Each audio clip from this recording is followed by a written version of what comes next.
Guys welcome back to my channel Kachchuveni Padma vlogs and shorts.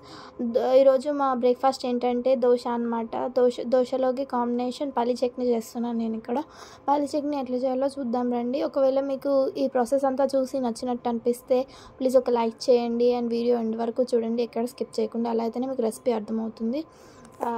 ఇక్కడ నేను పల్లి చట్నీ చేస్తున్నాను. అయితే మీరు కూడా ట్రై చేసి ఖచ్చితంగా కామెంట్ చేయండి. సో పల్లి చట్నీ చేయడానికి ఫస్ట్ ఒక ముకుడు లాంటిది తీసుకొని అందులో నూనె వేసిన తర్వాత కొంచెం పచ్చిమిర్చి అండ్ కొంచెము కరివేపాకు, 2 రెమ్మలంతా కరివేపాకు వేసుకొని మంచిగా వేయించుకోండి. ఇంకా ఇక్కడ 1 కప్ ఆఫ్ పల్లీలు వేసుకోండి, 4 మిర్చీలు, 1 కప్ ఆఫ్ పల్లీలు వేసుకోండి.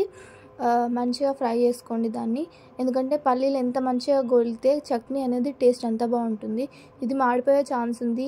ఇదంతా మీరు ఈ ప్రాసెస్ అంతా మీడియం ఫ్లేమ్లో చేయండి, లేకపోతే పల్చటి గిన్నె అయితే మాడిపోయే ఛాన్స్ ఉంటుంది. ఇక్కడ పల్చటి గిన్నె కాబట్టి మాడిపోయే ఛాన్స్ ఉంది. సో అందుకోసం నేను మీడియం ఫ్లేమ్లో పెట్టి చేస్తున్నాను.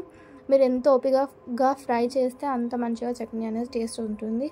సో మంచిగా ఫ్రై చేసుకోండి. మీరైతే మంచిగా కలుపుకుంటూ ఫ్రై చేసుకోండి. మీకు ఇక్కడ ఏమైనా తగ్గినట్టు అనిపిస్తే కొంచెం పల్లీలు యాడ్ చేసుకొని ఫ్రై చేసుకోండి. ఇంకా ఏమైనా మిర్చీలు కానీ ఏవైనా తగ్గినట్టు అనిపిస్తే మళ్ళీ వేసుకొని ఫ్రై చేసుకోవచ్చు.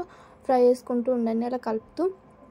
ఇలా మంచిగా అన్నీ ఇట్లా వేగి ఇట్లా మంచిగా ఫ్రై అయిన తర్వాత ఇక్కడ చూపిస్తున్నాను చూడండి. ఇలా ఫ్రై అయిన తర్వాతకి మీరు మళ్ళీ ఇదంతా తీసుకెళ్ళి మిక్సీలోకి ట్రాన్స్ఫర్ చేసుకోండి. అంటే మిక్సర్ జార్లోకి ట్రాన్స్ఫర్ చేసుకోండి. మీకు ఎలా ఇష్టం ఉంటే అలా మిక్సీ గ్రైండ్ చేసుకోండి.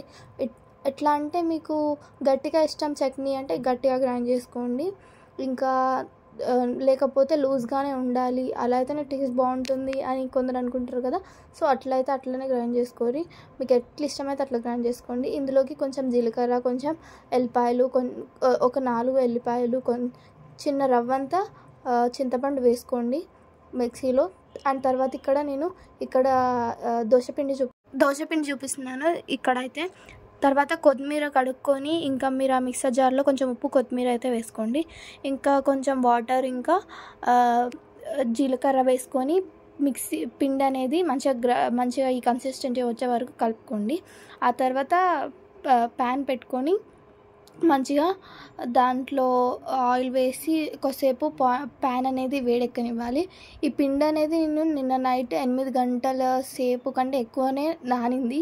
మినపప్పు ఇంకా దొడ్డు బియ్యం, ఇట్ మీన్స్ రేషన్ బియ్యం నానబెట్టింది. అయితే ఆ పిండి పొద్దున మేము గ్రైండ్ చేసుకున్నాము. నైట్ నానబెట్టి పొద్దున గ్రైండ్ చేసింది ఆ పిండి.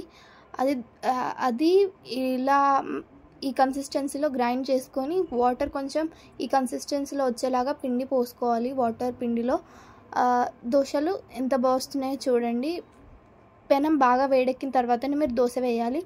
అలా అయితే పెనం ఎంత బాగా వేడెక్కితే అంత మంచిగా వస్తాయి మీకు దోశలు.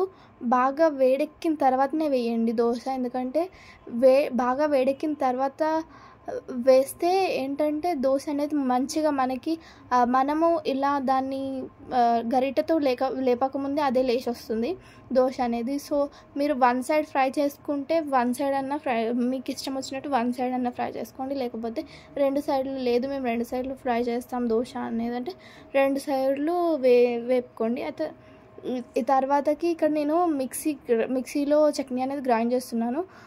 ఇలా గ్రైండ్ చేసుకున్న తర్వాతకి కొంచెం ఆవాలు, జీలకర్ర, మినపప్పు వేసుకోవాలి. పోపులో కొంచెం ఆయిల్ పోసుకొని ఆవాలు, జీలకర్ర, మినపప్పు వేసుకోవాలి. ఒక ముకుడు పెట్టుకొని ఆ తర్వాతకి మళ్ళీ ఈ చట్నీ గ్రైండ్ చేసిన చట్నీ అంతా అందులో వేసి మంచిగా కలుపుకోవాలి. మంచిగా మిక్స్ అయ్యేటట్టు ఆ ఆయిల్లో అంతా చట్నీ అనేది మిక్స్ అవ్వాలి. ఆ తర్వాత నాకు కొంచెం గట్టిగా అనిపించింది ఈ చట్నీ అనేది. సో అందుకోసమే నేను ఇక్కడ కొన్ని వాటర్ అయితే పోస్తున్నా.